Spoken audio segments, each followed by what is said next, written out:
करते हैं क्वेश्चंस को। तो जो भी कैंडिडेट अभी सीट का पेपर दे चुके हैं या जिनको लग रहा है उनके नंबर कम आया है, तो फ्रेंड्स वही थोड़ी बहुत प्रैक्टिस में कमी रहेगी आपकी। पेपर भी हार्ड था इस बार, पहले के मुकाबले बहुत मुश्किल पेपर था। ऐसा पेपर तो देखो यूपीएससी लेवल का आता है जैसा पेपर अभी सीटी का लिया इन्होंने। तो उस हिसाब से तो मैं कह रहा हूँ कि भाई साहब कैंडिडेट की तो गलत फहमी दूर हो गई होगी। जो कैंडिडेट सोच रहे थे कि बिना पढ़े हम पास हो जाएंगे, या पिछले साल का पेपर हमने देख लिया आसान आता है, 1-2 महीने पढ़ के हम पास हो जाएंगे, तो गलत फहमी सारी दूर हो गई। अब फ्रेंड्स अभी भी टाइम है कि आप पढ़ना शुरू कर दो। यहाँ कहीं कोचिंग ले लो जा कर के, घर बैठने से कुछ नहीं होगा। अगर आप सोच रहे हो घर बैठ के आपकी नौकरी लग जाएगी, तो लग तो जाएगी, इसमें कोई शक नहीं है, लेकिन लगेगी 30-35 साल की उम्र में।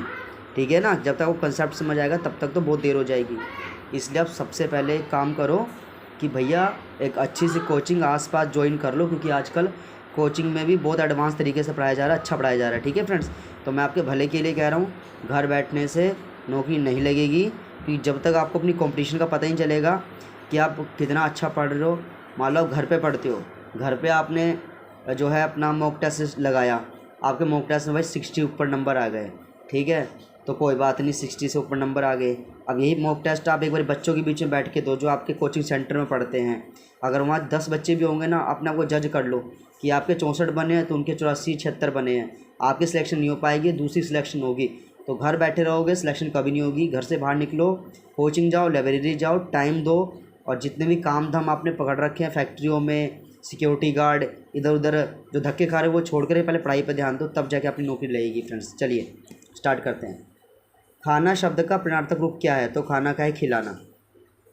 बूढ़े धीरे चलते हैं, इसमें धीरे क्या है? क्रिया विशेषण।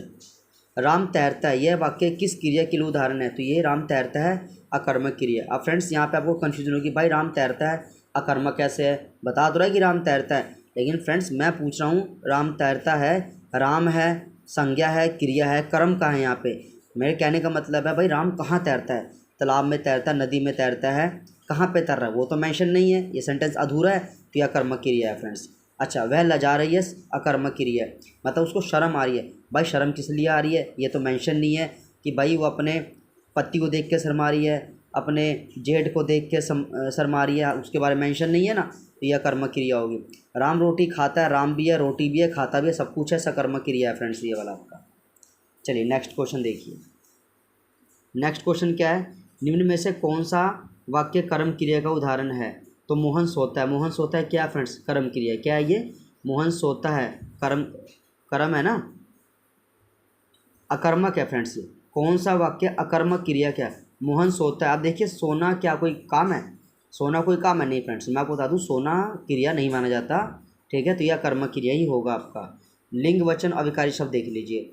ज्ञानवान, ज्ञानवान पुल्लिंग शब्द है, तो स्त्रीलिंग होगा ज्ञानवती। क्या होगा फ्रेंड्स? ज्ञानवती इसका करेक्ट आंसर है। योजक किसे कहते हैं? समुच्चय बोधक अव्यय को। योजक किसे कहते हैं? समुच्चय बोधक अव्यय को क्या कहा जाता है फ्रेंड्स? तो योजक कहा जाता है।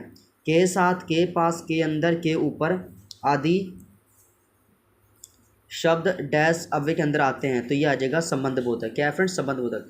के साथ, के पास, के अंदर, के ऊपर, ये आपका संबंध बोधक करेक्ट आंसर है। निम्नलिखित में से कौन सा शब्द अभिकारक अव्यय है? तो देखिए यहाँ धीरे से देखिए फ्रेंड्स, अभिकारक शब्द वो शब्द होते हैं जो पूरे वाक्य में, मतलब वाक्य चेंज हो जाए तो इन पर कोई चेंज नहीं होगा।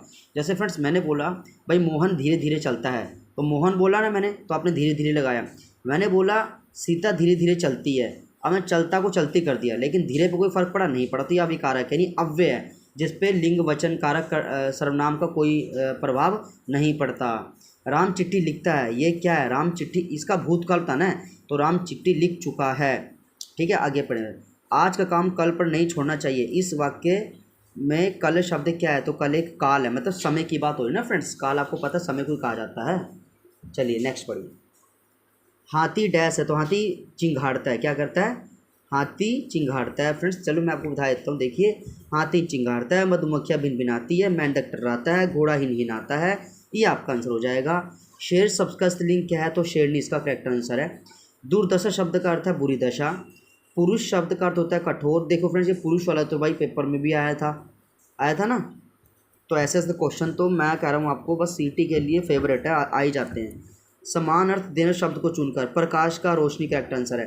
बाहें का एक वचन वहाँ इसका करेक्ट आंसर हो जाएगा। लड़की जाती है, इसका अपूर्ण भूतकाल बताना है, तो लड़की जा रही थी। लड़की जाती है, इसका अपूर्ण भूतकाल क्या होगा? लड़की जा रही थी। साधुओं का साधु।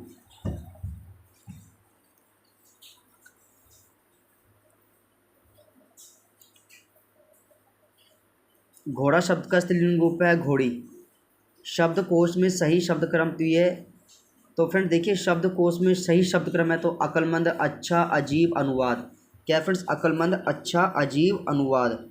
और फ्रेंड्स मैं आपको बता रहा था कि अभी देखिए मतलब सीईटी का भी एनालाइज करते रहते हैं यूट्यूबर्स भाई लोग, तो आप ये देख लीजिए मतलब 11 साढ़े 11 लाख बच्चों ने पेपर दिया था फ्रेंड्स, दिया था ना, जिसमें से मैं आपको बता रहा हूँ कि सिर्फ 181 बच्चे ऐसे थे एससी कास्ट में जिनके 80 नंबर आए हैं फ्रेंड्स। देख लो आप, है कि नहीं? मतलब कितना कितना मतलब इस बार टफ पेपर बनाया था फ्रेंड्स। 11 लाख में, साढ़े 11 लाख में सिर्फ 181 बच्चों ने 80 प्लस नंबर लिए हैं। ठीक है कि नहीं? तो इसी एंगल से आप समझ सकते हो भाई साहब कि जब उनका वो इतने पढ़े लिखे बंदे जो मतलब 10-10 घंटे बैठ के तैयारी कर रहे हैं, उनके 81 नंबर बन रहे हैं फ्रेंड्स, 80 नंबर बन रहे हैं, है कि नहीं? तो आपको तो फ्रेंड्स और लेवल अच्छी तरह तैयारी करनी चाहिए, ठीक है ना। और फिर मैं वही आपको यही बोलूँगा कि भाई थोड़ा सा घर बैठ के यार तैयारी ना करो। यूट्यूब पे पढ़ना अच्छी बात है, नई नई बुक से पढ़ने का मौका मिल जाता है।